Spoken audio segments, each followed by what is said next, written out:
बिस्मिल्लाहिर्रहमानिर्रहीम। एक बिजनेसमैन ने ख्वाब में देखा कि कोई शख्स इसे कह रहा है कि तुम्हारी फैक्ट्री के मेन गेट के सामने जो शख्स फल बेचता है इसको उम्रा करा दो। वो नींद से बेदार हुआ तो इसे ख्वाब अच्छी तरह याद था, मगर इसने वहम समझकर ख्वाब को नज़रअंदाज कर दिया। 3 दिन मुसलसल एक ही ख्वाब नजर आने के बाद वो शख्स करीबी मस्जिद के इमाम साहब के पास पहुंचा और अपना ख्वाब बयान किया तो इमाम साहब ने कहा, जिस शख्स के बारे में तुम्हें बार बार उम्रा करवाने के बारे में कहा जा रहा है, इससे राब्ता करो और इसे उम्रा करवा दो।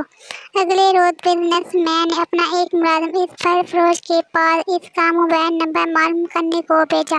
बिजनेसमैन ने मोबाइल पर कॉल करके इस फल फरोश से राब्ता किया और कहा कि मुझे ख्वाब में 3 बार हुक्म मिला है कि मैं तुम्हें उम्रा करा दूं, लिहाजा जल्द अज जल्द मैं इस नेक काम की तकमील करना चाहता हूँ।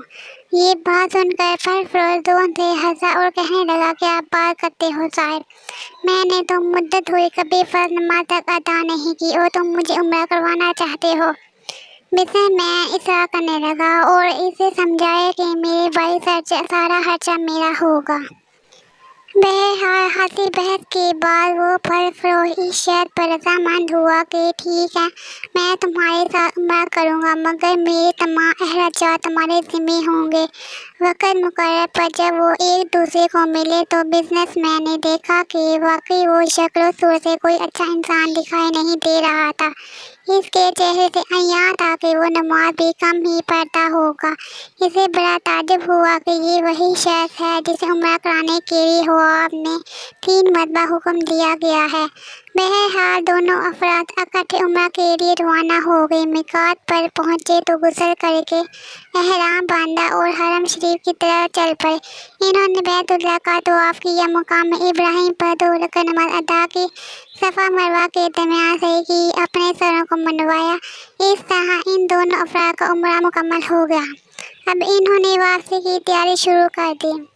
जब हरम से निकलने लगे तो फल फरोश बिजनेसमैन से मुखातब हुआ और कहने लगा, साहब हरम छोड़ने से पहले मैं 2 रकात नमाज अदा करना चाहता हूँ, न जाने दोबारा उम्रा करना नसीब हो या ना हो।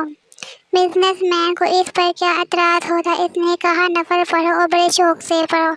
फिर फल फरोश ने इसके सामने नफल अदा करने शुरू कर दिए। जब सजदा में गया तो इसका सजदा तवील से तवील तर होता चला गया। जब काफ़ी देर गुजर गई तो बिजनेसमैन इसे हिलाया। जब कोई हरकत नहीं हुई तो इससे मालूम हुआ कि फल फरोश की रूह हालत सजदा ही में परवास कर चुकी है। फल फरोश की मौत पर बिजनेसमैन को बड़ा रश्क आया और वो रो पड़ा कि ये तो बड़े नसीब की मौत है, काश ऐसी मौत मेरे नसीब में भी होती। इस खुशकिस्मत इंसान को गुस्ल दिया गया। खाना काबा में ही इसको नमाज जनाज़ा अदा की गई। हज़ारों अफराद ने इसका जनाजा पढ़ा। वफात की इत्तला इसके घर वालों को दी जा चुकी थी। बिजनेसमैन ने इसके घर के तमाम खर्चा अपने ज़िम्मे ले लिया। फिर फल फरोश की बीवी से ताज़े करने के बाद बिजनेसमैन ने फल फरोश की बीवी से कहा, मैं जानना चाहता हूँ कि तुम्हारे शौहर की ऐसी कौन सी आदत या नेकी थी कि इसका अंजाम इस कदर आमदा हुआ और इसे हरम शरीफ में सजदे की हालत में मौत आई। बीवी ने कहा, भाई मेरा ख़ावंद कोई नेक आदमी तो था नहीं, मैं इसकी कोई हाल खूबी बयान तो नहीं कर सकती। हाँ, मगर इसकी एक आदत थी कि वो हमारे हमसाए में एक गरीब बेवा और अपने छोटे बच्चों के साथ रहती है।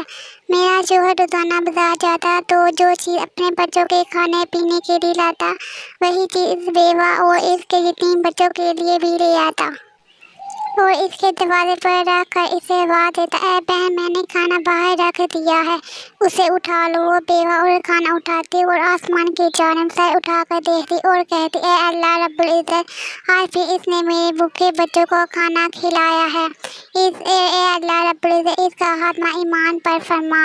सब हम सब के लिए ज़िंदगी तो जैसे तैसे बहरहाल गुजर रही है, लेकिन जिस कदर मुमकिन हो मुस्तहिक और गरीब लोगों की मदद कितनी करनी चाहिए। अल्लाह ताला हमें हर तरह की बुराइयों से महफूज रखे और हमारा खात्मा भी ईमान पर फरमाए। आमीन सुम्मा आमीन।